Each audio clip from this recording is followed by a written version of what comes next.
Hi guys, alam nyo ba kung may tinanim ang mga kapitbahay? Syempre may aanihin pa tayo. May nakita nga ako sa kapitbahay namin at pinuntahan ko. Then kinuha ko po mga kaibigan. Yan, kinuha ko and ako talaga yung kumain dyan.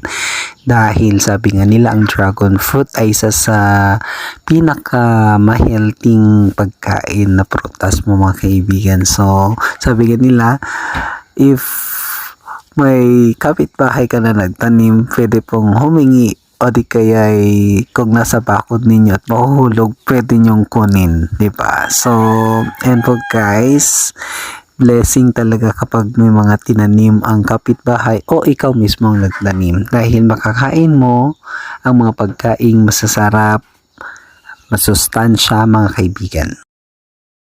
Hey guys, alam nyo ba kung may tinanim ang mga kapitbahay?